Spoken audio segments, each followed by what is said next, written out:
We'll take one rule at a time, and if that rule doesn't make sense, if it's irrelevant, if I disagree with it about what it's asking me to do, then I'll just disregard it. I'll just disobey it. Now, everybody in the room can think of about lots of things in which that applies to you. You see, my son Skylar, last week, coming to church, he thinks that in the construction zone up on 131, it ought to be 75 miles an hour. Well, he was going 74, but the sign says it's supposed to be 60 miles an hour, so the police said, I'm going to give you a ticket. See, all of us feel when we're going through town, it says like some of these things over in Decatur, when I go through over there, there's a speed limit through there at a certain point that is like 15 miles an hour. And I'm like, this is ridiculous. It ought to at least be 20, 25. So guess where I go? See, all of us at some point will take one rule at a time. If we disagree with it, if we don't think it applies, if it's irrelevant, then we'll just disregard it. See, when we're writing our tax forms at the end of the year, and we feel this ought to be a deduction, that ought to be a deduction, this ought to be a deduction, that ought to be a deduction. Because what does the government know?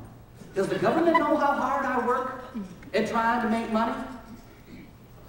Or as a teenager, we go through life and we say, you know what? What do my parents know? They ask me to be home at 12 o'clock on a weekend, on a Friday night. What do they know? They're old. That rule doesn't apply, so what do? We just disregard it. You see, just to recap a little bit, we're in a series called Twisted. And a few weeks ago, Dave kind of gave us an idea that we live in a world where there's unseen things that's happening. Now, all of us believe in the germ world. All of us do. We can't see germs, but we all understand and believe that there's germs and viruses running around that we don't see, and we try to avoid them. We make sure and do things to make sure not be around certain people, places, things, because we know that if we happen to get certain viruses, certain colds, certain germs, well, we're going to get sick. And Dave took us back even to beyond the physical world as far as the germs go, but he led us into a world in which some of us believe the unseen world that goes on, that impacts how we make choices, directions we go. And that unseen world is recognizable when we look in the rear-view mirror of our lives. And we look back and we see things that have happened and the things that we've done and decisions that we've made, and we've all done it. And we've said, what in the world influenced me to make such bad decisions? Well, as you know, Dave took us to John chapter 8. And in John chapter 8, Jesus is addressing the religious folk of that day, the Pharisees. And he said, you know what? He said, you guys are followers of your father, the devil. And what his motive is to murder you, to destroy you, and his means of doing that is deception. You see, you may believe in half of the unseen world. You may believe in there's a heaven. I've talked to very, very few people that don't believe there's a heaven. I've talked to very, very few people that don't believe there's a God. There's a few of them out there. Some may be here today. There's a few out there. But for the most part, in general, most people believe that there's a God in heaven. Never seen either one. But sometimes we question whether the devil really exists. Sometimes we question whether demons really exist, because we haven't seen those things. So in the next few weeks, as Trish took us last week, and as I want to take you this week, and then for a few more weeks, we're going to look at some of the twists that the devil in this unseen world desires for us to believe. And too often, many of us believe it. And we just twist the truth just a little bit.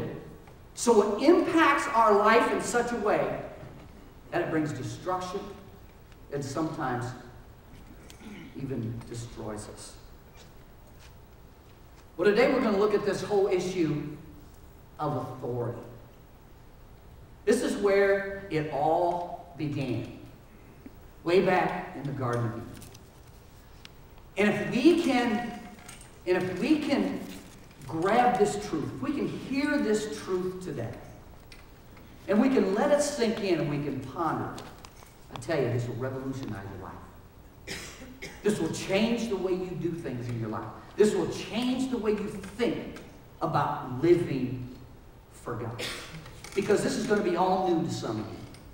This is just the way you've always lived. This is the way it's always been. And this is the way it will always be. Because some of you see today, even though I will present the truth to you, you'll walk out that door and you'll justify exactly why you're doing what you're doing, because that's easier. It's a lot easier. It's a lot easier to live with this twist. Now, I'm like you, probably, when it comes to this whole idea about authority. I don't mind authority when I'm in authority. That's very much like you, right? I mean, as a husband, as the leader of my home, I have a wife that wonderfully sometimes submits to me. Most of the time she does. But I give her enough excuses and reasons why not to sometimes if she questions our direction. But nonetheless, I like being the leader of our home. I like being the father of our kids. I like having that authority. You see, I like pulling over alongside the road and turning back and seeing that. Hurry up.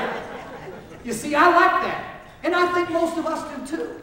And I think we would even go so far as to say, we like authority when it supports what we're doing. You see, if we're getting robbed at night, we like to pick up the telephone and we like to call the police, and we hope that the law enforcement helps our situation. But like you, I would much rather. You see, when I'm going down the road, I thought I saw Mr. Benton here today. He's a police officer. When I'm going down the road and I see those guys ahead of me, I still feel very much in authority. But when I'm driving down the road and I see those guys behind me, see, now I feel like they're in authority. You see, I've had enough time in my life where I've been trying to run away from the authorities than to have them help me. But I like it when authorities, I like the police, when they're helping me in my direction of needing help. I love the police all the time now that I've grown on it. But nonetheless, we lack authority when we're either in charge or when they're helping our direction. But somewhere along the way with this whole idea of authority,